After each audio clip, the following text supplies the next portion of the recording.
Hi everyone, welcome. Come on in.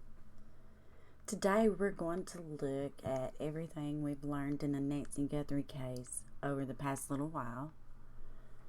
Several new pieces of information have been released, including the full ransom notes, Savannah's video, additional video released by interview with Sheriff Nanos. And the surveillance video of the suspects. I'd like to show that again.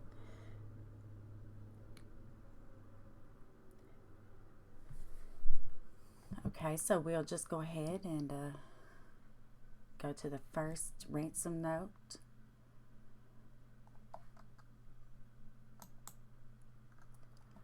It says, "Hello, Savannah. We have your mother, Nancy. She is safe but scared. She will be held for ransom, and once payment is received, she will be released unharmed. We will be holding her for a maximum of 7 days." And I think right in here is maybe where they had put their demand, for the 4 million Bitcoin by February 5th. And then if that deadline wasn't met, then it's going to escalate to 6 million by February the 9th. If the first deadline was missed, okay. Then once payment is received to the Bitcoin address below, she will be released within 12 hours of deposit to a safe drop-off location back in Tucson. Let me read that again because once payment is received to the Bitcoin address below, she will be released within 12 hours of deposit to a safe drop location back in Tucson. If the payment is not received by the last deadline on Monday, the 9th at 5 p.m., she will be killed. Your mother is aware of this, and her life is in your hands. It is in the best interest of everyone to have this completed as soon as possible. You will not be able to contact me from here on out. There will be no negotiation. Do not play games.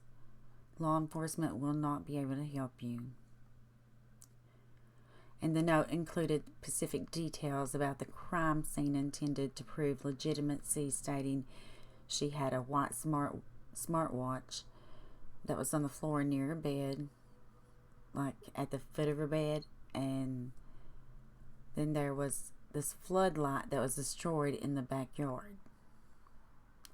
So they had demanded $4 million in Bitcoin by Friday, February the 5th, escalating to $6 million by February the 9th if the first deadline was missed. And they said they wanted that in USD. Okay, so I'm going to pull up the second one. Give me one moment.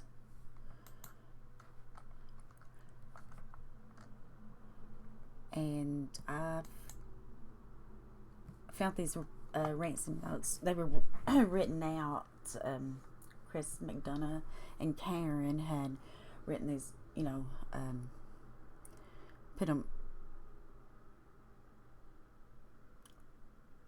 on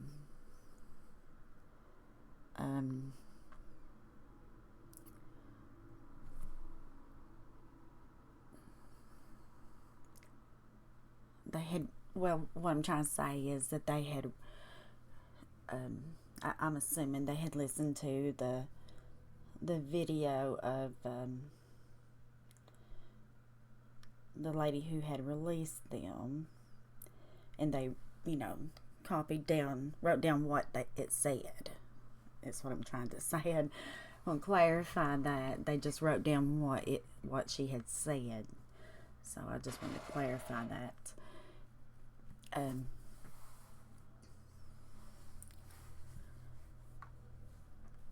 me go ahead and show you the next one.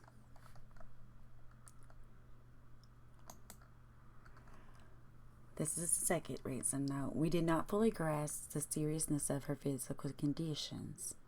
We never intended to hurt her. That was not our intention. She perished shortly after she was taken. We believe it was heart-related. She is buried in nature now. Nothing you could have done could have changed the outcome. We are truly sorry. So they did put like a little sorry message there.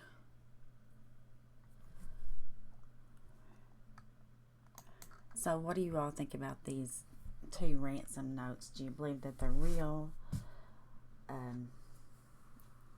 I've heard that, Savannah, there's a couple of them that Savannah thinks that are real. What do you all think? Did anything stand out to you guys, in these ransom notes?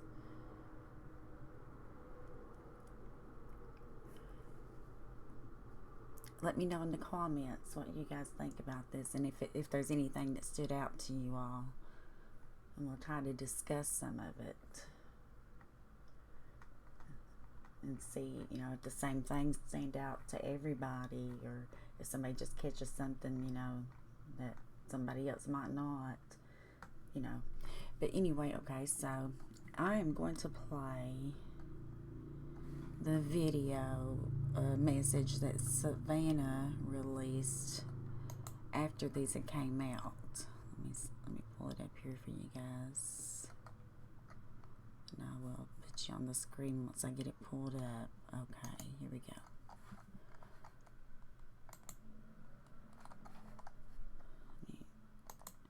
Okay, I'm going to play this note for you guys. Note. Well, we just discussed the ransom notes. This message from Savannah after this. After the full ransom notes came out.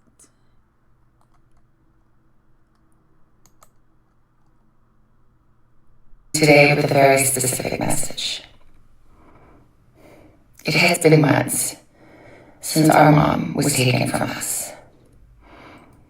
Our family is in agony. We are in a nightmare that will not end. Nothing about our situation has changed. We have done our part, and we will never stop looking for her. We will always ache for her and feel that hole in our hearts. The world can be a cruel and unforgiving place, and I know that you have tried to do things the right way.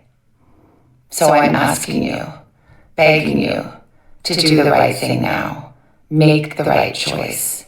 Help us find her. Tell us where to look for her. I truly believe it is never too late to do the right thing. Help us bring this situation to an end. For all of us, no matter where we've been and what we've done, I believe there is always a way home. Please make the right choice.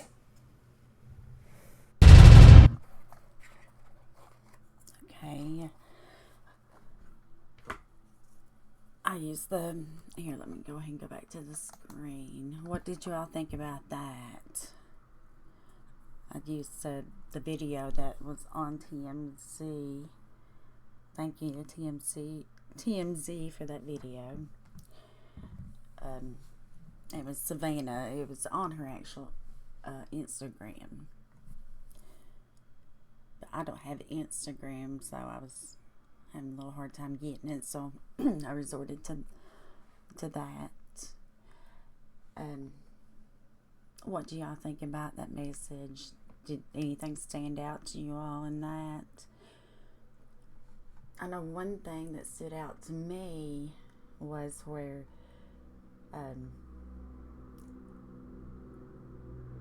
Savannah had said that they had done their part, so that left me wondering, what their part was that they had done. And then there at the end, she was saying that there's always, I don't know if I'm saying it in the right text, but that she believed that there was always a way home. Do you all think that Savannah put this message out, where the ransom notes had been released, or if it's just, time to try to open up communication with the abductors again, what do you all think about all this? If you can put your thoughts in the comments. And let's see. And then after this, and I'm gonna have to fix it. Fix it so I can pull it up for you guys. Sheriff Nanos had done an interview, and I want to try to play that for you all. He had done an interview with, whoops, I'm sorry. Hopefully that didn't affect you guys. I clicked the wrong button. But he had done an interview with a young man, Sharp Exchange. So I'll have to get the audio fixed once we go over to the page.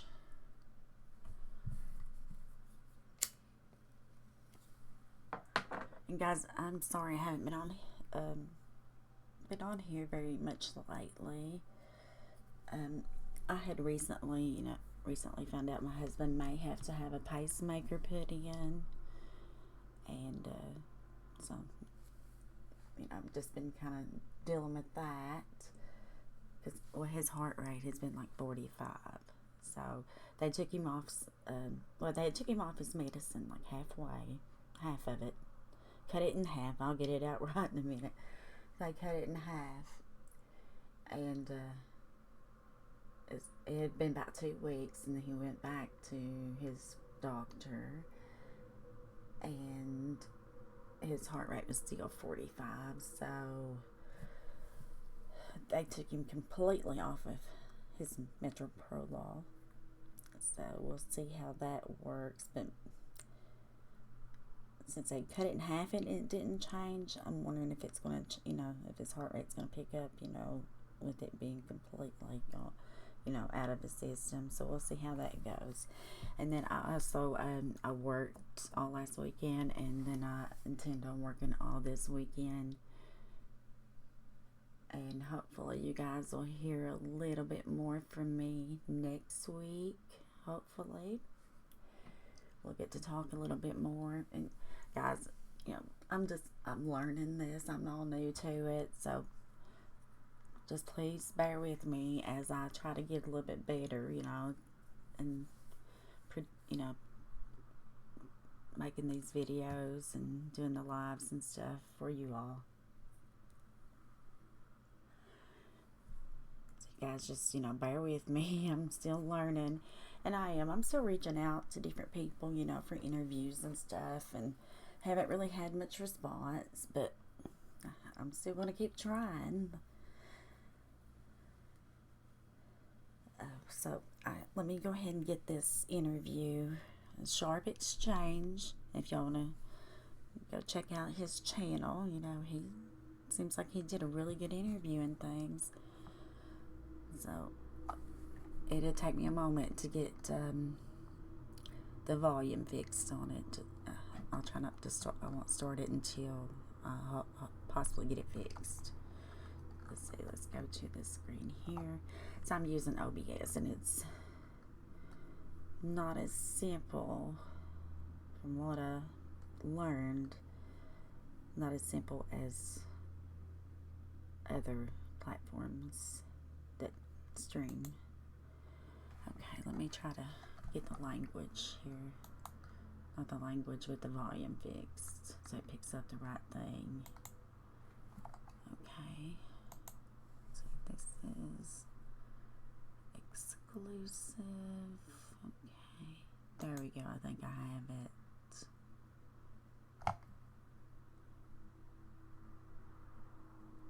Okay, let me go with this full screen so you guys can see it really well. Okay, I'm just going to play this interview for you, and it's Sharp Exchange interviewing Sheriff Nanos. Joined now by the Pima County Sheriff, Chris Nanos, to discuss the state of the investigation. Thanks so much for joining us, sir. I know how busy you are, and so really appreciate it. Not a problem.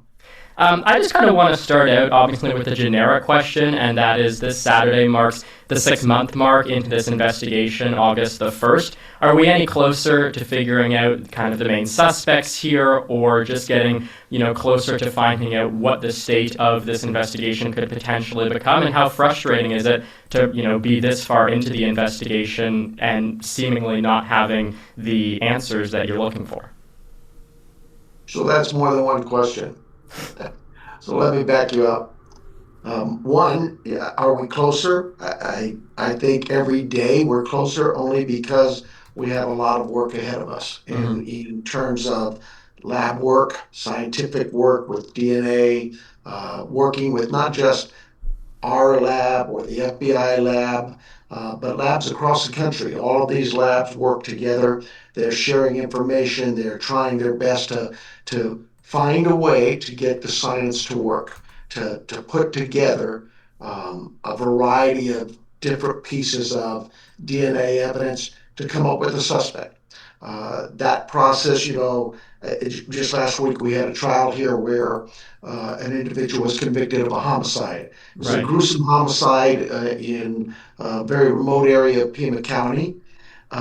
And in less than 24 hours, we had 3 arrests made. The case was solved, and he's been prosecuted and convicted.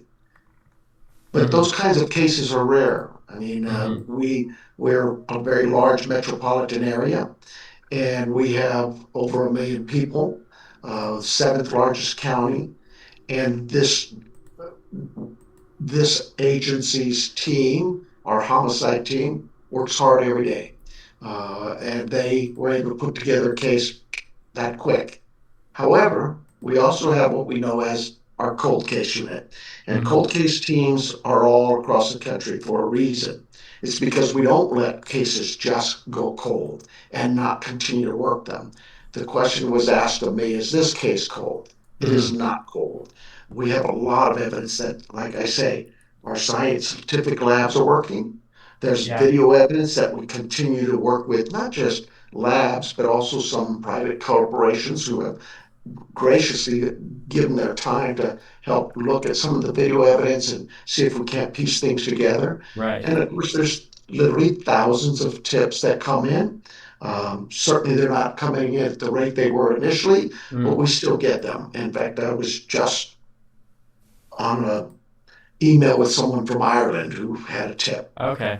All of these things are sent to the Guthrie Task Force, which consists of several of my detectives and several local FBI agents. So, yeah, I get the frustration, Right. uh, but it's not so much my frustration as it is the community. And I understand that the community wants to know everything. This isn't TV, this is real Of life. course. In an hour's time, there's not a commercial break and we've got it solved. Yeah. We continue to work this case every day and we work it hard. And so I feel confident that it's moving along, that we'll get some resolution. But unfortunately, those things just sometimes take Mm-hmm. time. You mentioned the cold cases unit and the amount of leads that you've been receiving and how they have slowed down a little bit from the beginning of the investigation. Sure.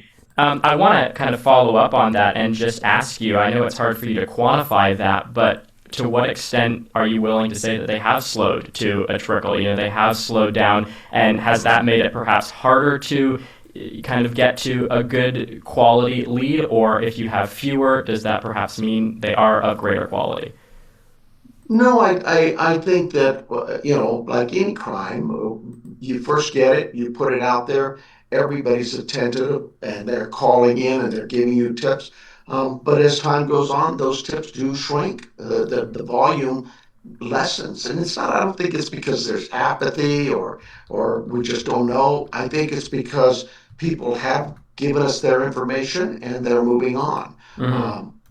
Those tips, because I got a tip on February 2nd and we couldn't make heads or tails out of it, doesn't mean it's just dismissed. Right. It's something that's cataloged and put aside, and as other tips come in, they're compared with one another.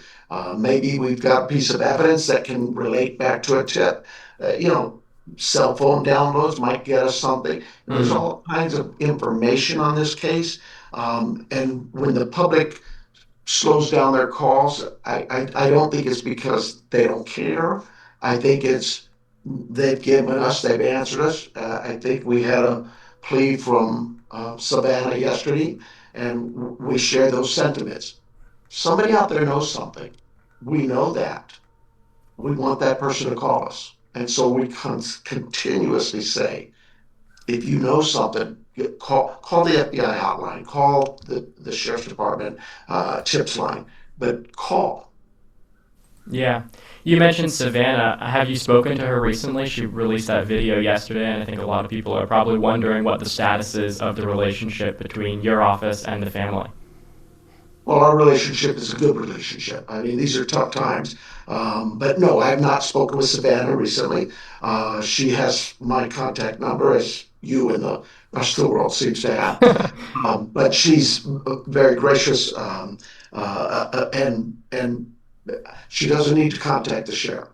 She needs a team that she's very well aware of that works with her, and she's in contact with them at any moment of day, any time of day that she needs to.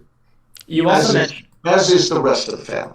of course, you also mentioned the task force in one of your previous answers. Can you tell us kind of the status of that task force, how many members from the FBI, how many members from your office, and kind of how that has contributed to the investigation? Well, so there's a core task force here. The FBI has task force all across the country. We've Right. been a member of their task force, a violent crime task force, for decades. This task force for the Guthrie case consists of a handful of detectives from my agency and a sergeant lieutenant and the chain of command, as well as several agents here locally.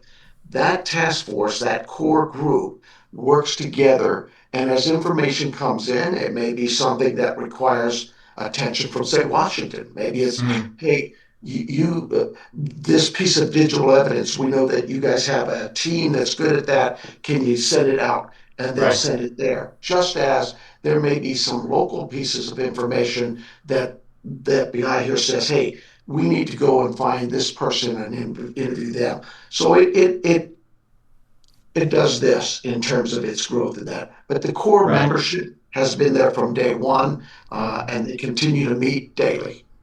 Just for kind of a direct comparison from the beginning of the investigation, has it grown or shrunk again from the beginning period? Oh, I think day one, it was the task force, the FBI Violent Crime Task Force, which we're a member of, Hmm. right there at the scene. The membership were there. Our team was there. There's a lot was said from, I guess, Director Patel about how we delayed contacting them. I just think he's misinformed. He doesn't understand that that evening when this event was actually the afternoon of the first one we first learned of it. Yeah.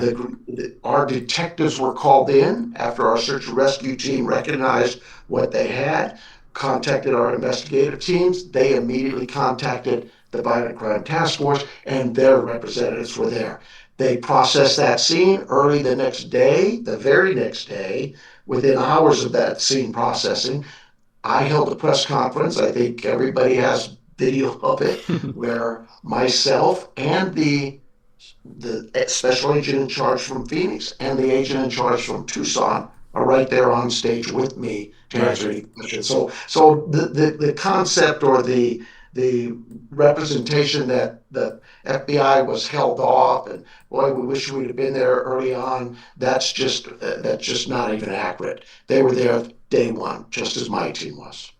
Just to follow up on that, because you're referencing Kash Patel's appearance on Fox News, where he had said that if the FBI had been brought in earlier, there could have been more video discovered. I'm wondering, kind of more directly, what your response is to that and what the status of your relationship is with specifically the FBI director. Well, I don't know the FBI director. Never met him. So my relationship is what we see or hear as you Right. do on the news. But that's fine. He's a busy man. He's got a big job, just as I do. What's more important is what is my relationship, and more important than that, my team's relationship with the local FBI office here that we work with Right. every day on all kinds of cases. It's a great relationship. Look, Director Patel, he has information flow to him from across the world probably. Mm-hmm. Just as I get information, I've got 1,500 employees, and it gets up to me. Yeah. Sometimes that information is filtered. It's not with any kind of ill intent or anything. It just Okay. happens. So Yeah. I think that Director Patel heard information early on that just was inaccurate, and he certainly doesn't owe me an explanation or a question or anything. He's the director of the FBI. But when the information is put out there that's not accurate, I think it helps. It hurts the case, and so individuals like yourself to come out and ask for accurate information from Mm-hmm. me, I never have a problem answering. And we appreciate you doing so. I want to switch gears a little bit to some of the physical evidence, and I know you're going to be limited as to what you can say on this front. There's been a report that the back door and the back gate were propped open, reportedly with flower pots. Was that true? And if so, was that done for the intruder to make some kind of a faster exit? So, again, a couple of questions there. First of all, you're right. I can't talk to the scene or what's there. I know that's frustrating for everybody. I try to It's be as understandable, I will transparent with say. my Yeah. media as I can and Mm-hmm. my community, but we do have to protect some of the integrity of the investigation. If that was the case, or why that happened, or anything, that's all speculative, and we don't get into that. We investigate it, gather all the facts, put together a team, and try to work it from there. There's also been, again, I know you might have the same answer here, but just in terms of the blood patterns, both inside and outside of the house, not necessarily am I asking you to confirm where the blood was, because I know you probably can't get into that, but did the location of the blood help your investigation in determining perhaps, where she was taken to, or again, just anything that you can tell us there? Again, I'm sorry. It's Why okay. I'm not going to talk about the actual scene or anything of any of the location of evidence that was obtained. Um, again, my apologies, but I just No can't do problem. No problem. Again, very understandable.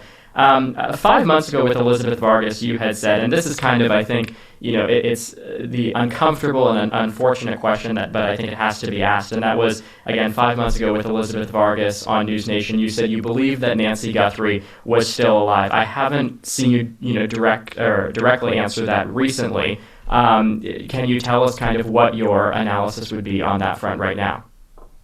It's a question that I'm asked often. Mm-hmm. And I guess my answer to you would simply be this.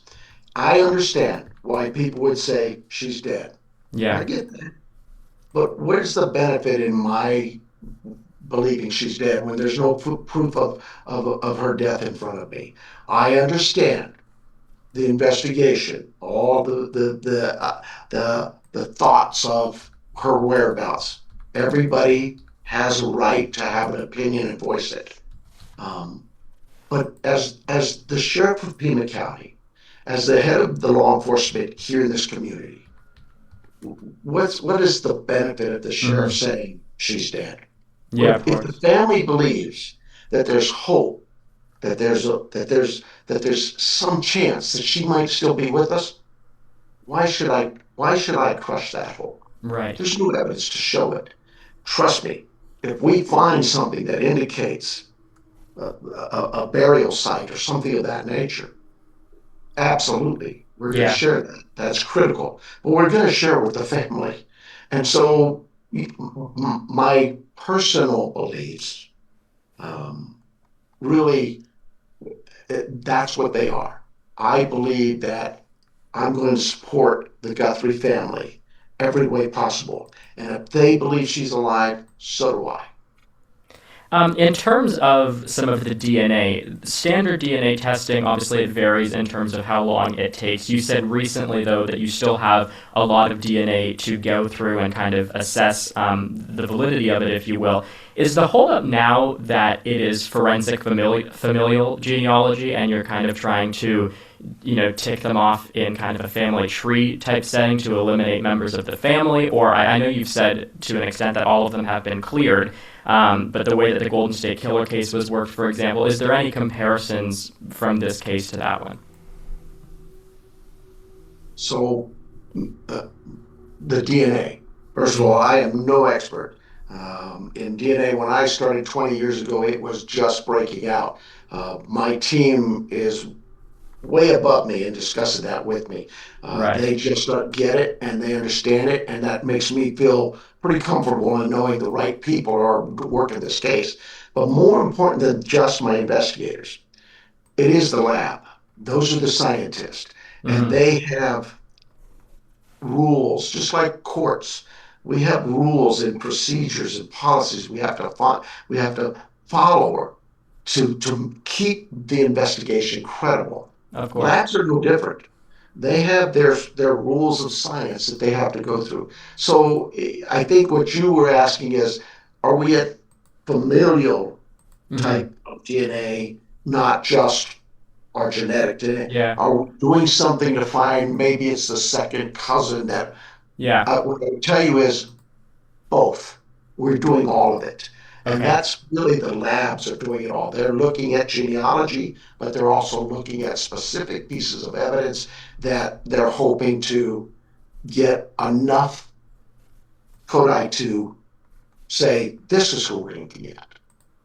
And again, to your earlier comment about how you do still have a lot of DNA to progress through, are you able to quantify that at all as to how long it might take to get through the DNA that investigators and those on the scene have pulled? Not really, not me. The labs may, Hmm. but I think the labs, this science is so fast, all science, today's world, so fast moving. Of course. And they are looking at some pretty cool stuff out there, if you will, about DNA and how it can be used, not in just these cases, but in other scientific um, uh, genealogy cases. Hmm. So they're careful, as they should be. Absolutely nobody wants to arrest the wrong person. And so we have those, if you will, parameters that say, here's the guidelines. And we have to trust our labs to know those guidelines and not to push them, to allow them to do their job and come back to us and say, we think we're here and we need to be over here. Right. Can you do this for us? Can you get us this? Is there any chance of this? It's probably more complex than we want to get into, but I'll say this: the communication with our labs is ongoing, it's daily. They know the technology. They know that, for example, a lab in Kansas might be on the verge of something new, groundbreaking over here, where there's a lab in LA that's on the groundbreaking. They're just working in the case as a priority, and they're working it nationwide. There was a reporter who recently read one of the notes, ransom notes, that was on the record, and it referenced something to the effect of outside of Tucson. Setting aside the notes, obviously, the side that the FBI is handling, do you believe the person responsible for this could still very well be in the Tucson area? Oh, absolutely. Could be, sure. I mean, Yeah. we constantly talk about, um, uh, we've got the same information you have that the cartels took her, or somebody in New York has her, or where we hear that. I think the key for you to understand there is all of this information that's out there, we take it all very seriously. Yeah. Um, and we have to. And we investigate every single lead until we can't follow it any further, or until we can. The and this adds to the frustration. Hmm. When we talk of ransom notes, look at the number of ransom notes that have come Yeah. in and led to arrest for fraud, right? Hmm. It's a shame that people want to do that, to take advantage of it or try to take advantage of a system. And it's also a shame that we have to stop what we're doing to try to figure out what this is about, but Yeah. it's part of it. It really is. And so every time somebody calls in with a ransom note, they need to know we're going to investigate it to its fullest. And should we find you, you will be charged Hmm. and held accountable. I think a young man in California recently got sentenced 10 years or something like Hmm. that. Just look, don't do that. Yeah, of course. If I had anything to tell you, don't put yourself at risk there. Hmm. We are working this very closely. We know the ransom notes that exist. We hand them to the FBI. They're experts in that field, and we keep up with what's going on there. But yeah, every note is taken extremely serious. There was the tip that came in a little while ago about Nogales and Sonora in Mexico. I know you commented on it before, but do you think there should have been perhaps a bigger or earlier effort to coordinate with the Mexican authorities? Well, I don't know what earlier on was or what you talk about coordination. We work here on the southern Arizona border. In fact, Hmm. Pima County has the largest shared border with Mexico than any county in the nation, 126 miles. We have not just with the FBI, but with DEA and ICE and others, task force members all across this county. And so we know when crimes occur that, yes, there's a chance that somebody may try to get into Mexico, or we use our federal partners because who has those relationships? Hmm. Typically DEA, ICE, HSI, FBI, and so we are constantly in touch with them. Without getting into, again, too much detail, we know of those existence and we work with those agencies down there. When we get tips that, I think we had one here recently that there were bodies found in Mexico, and we immediately gave that to Yeah. the FBI, and they, within hours, learned that it was not related at all. So, Okay.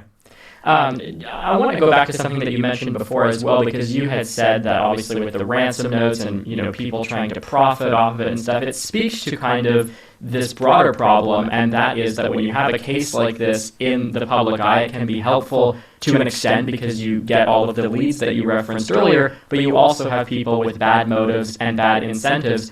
And in Pima County, correct me if I'm wrong, but the last before this happened, big example of a crime, or at least one that kind of captivated and got the nation's attention, was the shooting of Gabby Giffords. I wonder how, from your perspective, it has been having to deal with, say, the YouTubers who are trying to get into the scene. I know you've talked about that before, and just more broadly, again, some of the bad faith actors who have been involved here. so first of all, I headed up the investigation of the Giffords shooting, Mm-hmm. and we worked hand in hand again, just like we did today, are doing today, with the FBI. Um, that wasn't a whodunit, but certainly Mm-hmm. it was a very critical investigation and needed to be done, conducted properly. And to the point of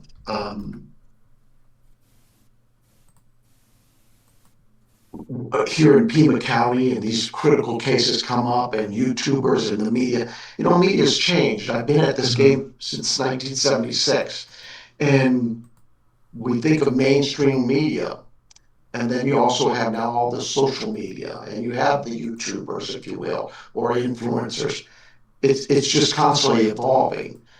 I can always get into the argument or discussion about ethics for journalists and this, that, but I think that's a better discussion had by people like yourself, Mm-hmm. um, uh, mainstream media. What I when I talk about the YouTubers or those that have been in the neighborhood, I talk about them in regards that says you still have a level of professionalism you have to Yeah. maintain. You can't just go into a community, a neighborhood, and start harassing people because they're tired of seeing you. Yeah, of course. They don't understand your position. And I get the First Amendment rights and all of those things, but I liken it to this. You live in an apartment complex and you can have your music on as loud as you like during the daytime. But at 10 o'clock at night, 11 o'clock at night, 1 in the morning, it gets a little bit disruptive. It's no longer your right to listen to that music at that volume or that Yeah, of you have course. corrupted the others. The same here for the YouTubers, and I've said this. If you can conduct yourself professionally and get in and out of the neighborhood, I have no problems with that. But when the neighbors call us continuously, literally, we did a study here to show in that neighborhood is a great neighborhood for us in terms of Mm-hmm. crime and relationships with the community. we had probably 50 calls there the whole time, the last 6 months. And that's an average over 5, 6, 7 years. Right. This year, in those same 5, 6 months, it tripled. We had like 180, 200 calls. It is a disruption to the neighborhood. I think that neighborhood originally was very gracious to a number of reporters. Maybe you were out there, I don't know, but they allowed them into their homes. They allowed them to sit in their drives. Yeah. They took them in understanding that you have an important job to do, and your job helps me get my job done. Yeah. But beyond that, after a while, it was a nuisance. And when the neighbors asked those to leave, that most did. A very few, very small percentage refused and really got in the face of the neighbors. It just got ugly. And I still have a job to do. Yeah. And as much as I want to help you get your job accomplished, I ask that you be respectful Of to my course. community. And that's all that Yeah. was. Of course, I just want to conclude our interview here by asking you about going back to Savannah Guthrie, because I mean that is really the Guthrie family, the ones who have been facing this unimaginable tragedy, and in Savannah's case, having to do it in front of the entire world, which no one can really imagine what that would be like. In terms of the pace in which the investigation is moving, from the conversations that you might have had with her in the past, do you think there's any degree where the Guthrie family is frustrated with not just your department but some of the other law enforcement agencies, in terms of wanting it to move faster? Well, I'm sure they're like everybody, right? We've all been in situations where we want right now. I'm no different. I'm sure that still exists with them. But I don't believe, in fact, I have zero indication that the family is frustrated with law enforcement and really angry with us. In fact, I believe the opposite. I believe Yeah. that they know that we too have some challenges to overcome, that we too have a difficult task in front of us. But that task doesn't, as compassionate as we want to be, Mm-hmm. um, we still have to stay focused on what's in front of us. And someday, hopefully soon, we'll get the resolution that we're looking for and wanting on this case. But I just kind of ask the public, the media, even the family to understand and know that we're working this case every single day. We are I check in with my team pretty much regularly, at least weekly, if not daily sometimes. In fact, we have a meeting here this afternoon. And it's really not that I have this great mind and need to know all this information to solve the case. What Right. I'm checking in on is their stamina, their energy, and I'm going in there with some reservations that, man, I hope I'm not seeing them shoulders slumping and they're feeling defeated. It, to the contrary, Right. every time I meet with this team, they are pumped. They are excited and energetic, and every lead they get, they are working hard. And so I guess what I would tell people is, look, it is frustrating for you because you don't know what we know. Yeah. The family is certainly frustrating to them, but it's Yeah. also frustrating to our teams. But they continue to put the white noise aside. I tell them, I got to be a duck. Gotta let it roll off me. And we just keep working. And so that's what we do. All right. We will leave it there. Pima County Sheriff Chris Nanos, thanks so much for the time. Okay, that was the interview from Sharp Exchange with Sheriff Chris Nanos. Do you all think the sheriff answered any questions for you? What do you all think about this interview? Let me know in the comments.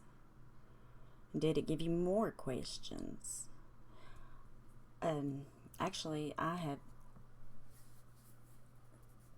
reached out to Sheriff Nanos and just recently, so I haven't got a reply yet requesting an interview. Some of my questions, I'd like to know more about the DNA.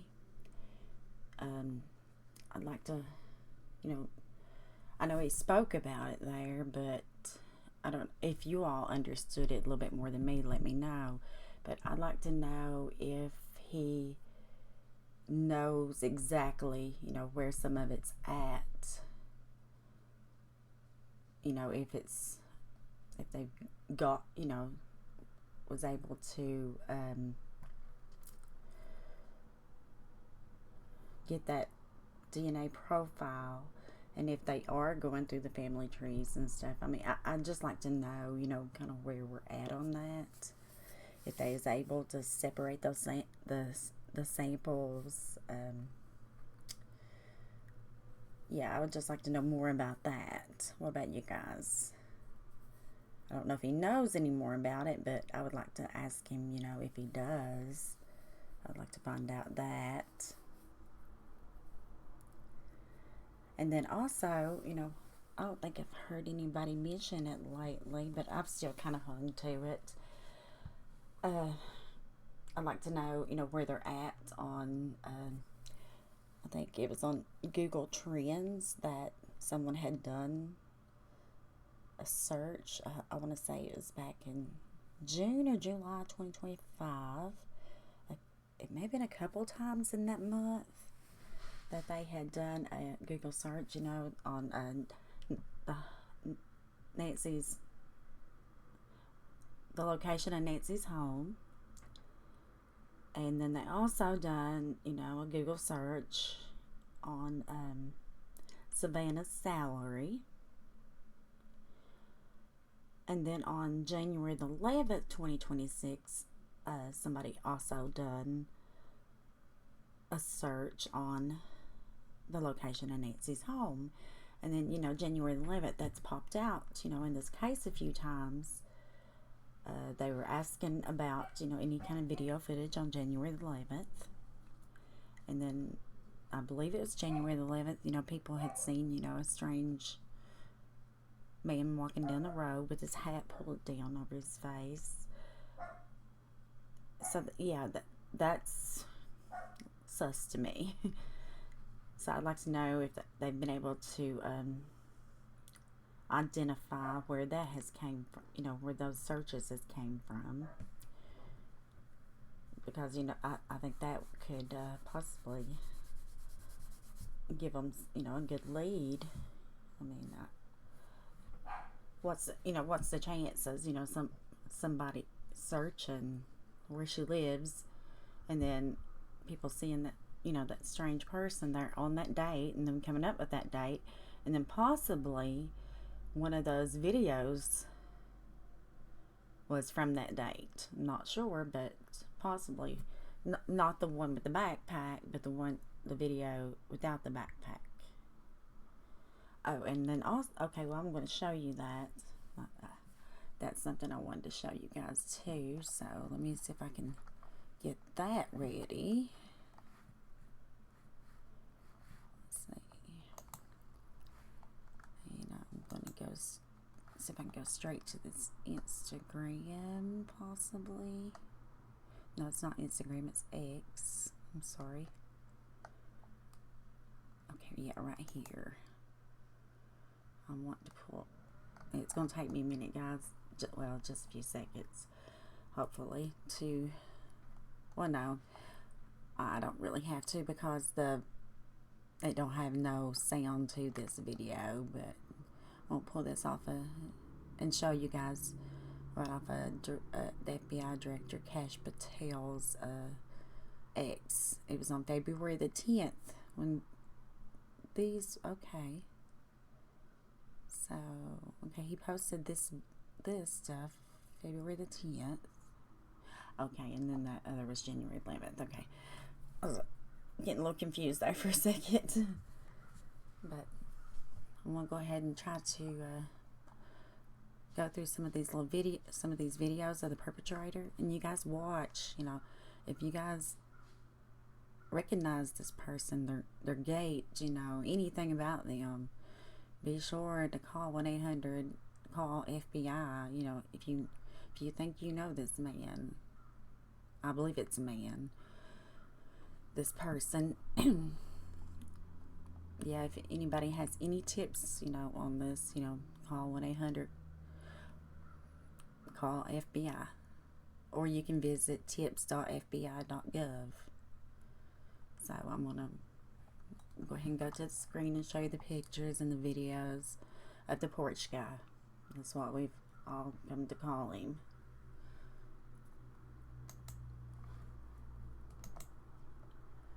So we'll go ahead and see if we can. Okay, here's one still picture of him. Let y'all look at that for a minute. And you see he's got his holster right here. It's like he's kind of got some healthy thighs there, Got the gloves and the mask and the backpack. Okay, let's go ahead and see. This is the one I'm thinking that may have been taken January the 11th, but I'm not sure. It could have been the same night, but he don't have the backpack. This person doesn't have the backpack on. There's some dark right there at his shoes. Let's look back here at this one and see if there's dark at his shoes. At the bottom, dark at the bottom, but not there at the top. I don't know. See the darkness right there at the shoes? I don't know. Maybe it's just me. Is that the same person? And there's lights back here and then little lights here. Okay. And then here's a video of him. Ew. Somebody who would do that to an 84-year-old lady. Not good.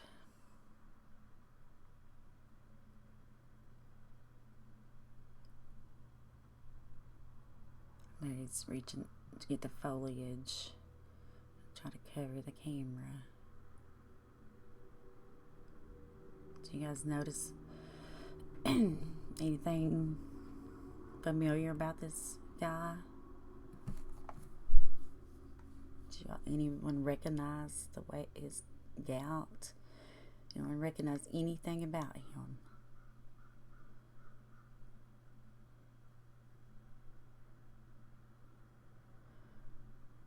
He needs to be found.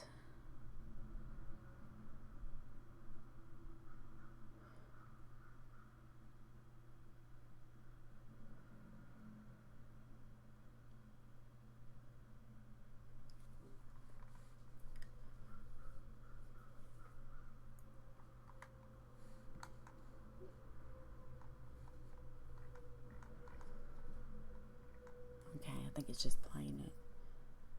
Let's see.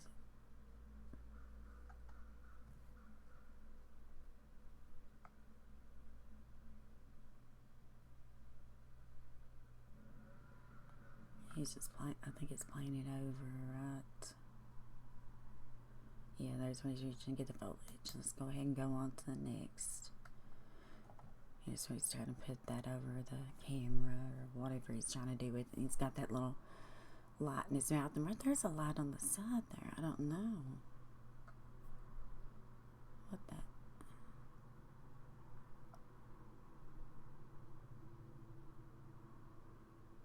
So we're all busy trying to look and see what he's doing, and right here's a light over here. I don't know where it's coming from. It's gone now. Oh no, down there. There. Yeah, there's a light there.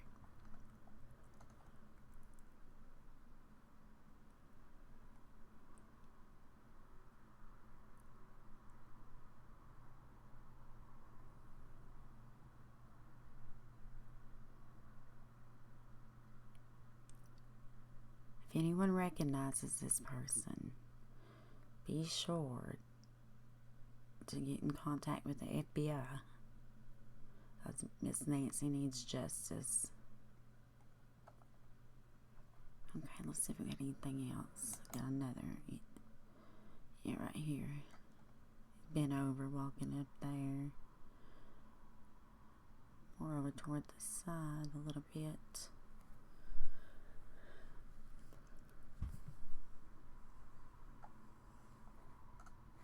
Lights in the background there.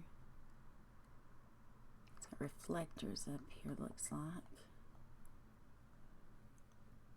Okay, I believe that might be all of it. Let's see, but here's a picture. Maybe we can pull it up. Yeah, there's a picture of his face here. I don't, somebody's posted something there. But anyway, okay. Let's go back here. I just wanted to, I know all of you guys have seen those pictures, already in the videos and stuff, but it don't hurt a bit. I think it actually helps for us to see it again and realize, what this lady has went through. And hopefully somebody out there, who knows something, might recognize this person and can call the FBI and let them know, But, okay, guys, I just wanted to share those updates with you. You guys probably already seen, most of it and stuff. And if y'all keep up with it, the way I try to. I mean, even though I'm not posting anything, don't mean I'm not keeping up with it. But yeah, I just wanted to share all that information, together. And you guys let me know in the comments, what you guys think. I'd like to, have a discussion with you all about the case. And okay, I also want to let you know I'm getting very close to having the t-shirts completed, the Rain Ops t-shirts. I'm getting very close to having that done. One is perfect. One of them I'm still trying to get perfect the way I feel it needs to be. So I'm working on those, and then I'm going to try to work on some hats and maybe some coffee cups, and so it's getting a little bit cooler, maybe a hoodie. So I'm working on the Rain Ops gear for us, guys. It just take me a little bit longer, but it might not be too long before we have the t-shirts up and ready to, sell. So, but we need to really, come together on these cases and, try to see what we can figure out. I wanted to mention that the Jaden Spicer case, I think his mother, well, I know at least his mother, I think maybe his stepfather, they may go back to court first part of August. I want to say August the 6th, but I'm not certain on that. I'd have to look it up again, but I'll check on that. But I know, I'm pretty sure it's at least his mother is going to go back to court, but it has been, they've had a lot of delays in this case. That's the reason nobody's heard much about it. That's the little boy whose mother is, who allegedly killed him. Well, she's charged, I guess, she has a murder charge on her, so I'm trying to say that right, because, you're innocent until proven guilty, but, the evidence, we gotta look at the evidence, so, that, and, well, I haven't heard anything on the Mickey Steins case. I haven't heard any of the motions, what the judge decided to do about those. I haven't heard anything on those yet, but I'm assuming we should hear something soon, I would imagine, because it's been quite a while.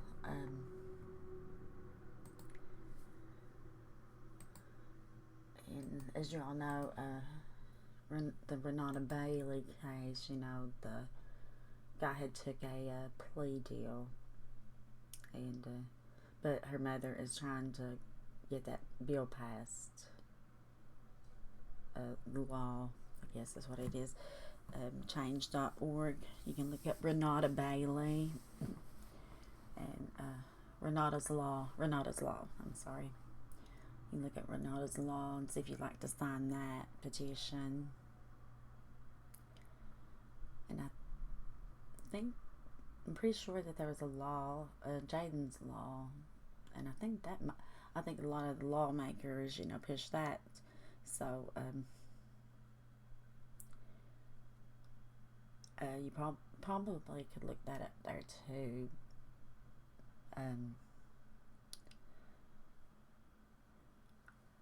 See, should be able to have an update shortly on the Summer Wells case. Not that Summer's been found or anything, but there's a couple that went and interviewed Dawn and Candace. I'm going to try to have a little update on that, and I'll tell you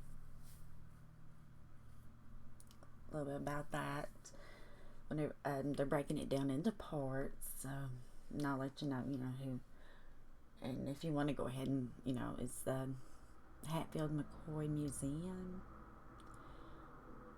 They just showed up, at Dawn and Candace's house and asked them, to interview. If they could interview them, asked them if they could come up, and Dawn said, yeah. Candace wasn't really happy with it, but I'm assuming later on, she gets feeling better about it. I had sent them a request through email. I'm not sure if the email is still active or not, and I don't have their phone number to call and speak with them. But I was I had sent them a request, for an interview, and I haven't heard anything back. But I'm glad that the Hatfield McCoy Museum, Fred and Sheila, I'm glad that they were able to interview Dawn and Candace. I'm looking forward to hearing listen and watch, watch the next segment that they have. But yeah, you guys go over and check them out. They may have it up today, the second part. I'm not sure. It's coming up though, but the first part is on there. If y'all want to go ahead and watch that, but we'll cover it too. And you guys, if there's any cases you want us to look into, or if you got any thoughts on some of the cases we're already following. Oh, and I also, I have you guys here. Also wanted to mention that I heard about the grandmother in the Siders, and she is requesting to have her bond, let's see if I'm saying it right, modified, because I guess she don't have the money, the $300,000 to pay, and she's wanting to try to be able to get out of jail. So I don't know what's going to happen with that, but that's something that she's requesting. So we'll have to keep our eyes open on that. And I haven't heard anything else about Sebastian Rogers since, his dad had filed the lawsuit. And I would love to talk to his dad, Seth. So Seth, if you're out there and you're hearing this, or anybody has his contact information, get a hold of me. Hopefully we could have an interview with Seth. Keep Sebastian's name out there, keep Summer's name out there. That's what it's about. It's about, and Nancy, is about, justice for them, and it's about the victims in these cases. I don't like pointing fingers at people. Because, I can point my finger and really feel like I'm right, but that don't mean necessarily that I am, We gotta watch it. We gotta see the evidence, guys, and that's just how I feel about it. We gotta have that evidence. But, okay, guys, I just wanted to touch base with you all and let you know what's been going on, with these cases and, you know, what's been going on, you know, in my life and stuff. I do plan on working all weekend, but I'm hoping next week, you know, I'm off. So I'm hoping to get spend a little bit more time with you guys. And you guys reach out to me in the comments, okay? And I really appreciate having you guys here. Really means a lot to me, it does. And y'all let me know what you think about Savannah's message.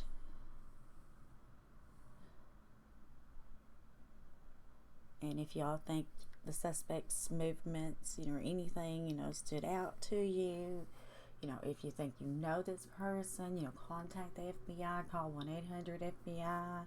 You know, if you think you know the person on that video, porch guy. And let me know what you think about the ransom notes and stuff.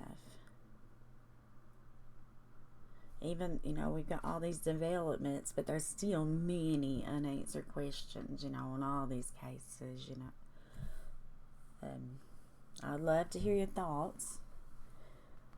And what updates do you think was most significant this week, this past little while? Do you think one of these new pieces of information changed direction of the investigation? Or are we still waiting for that one breakthrough? You guys thinking the DNA might be that one breakthrough? I don't know.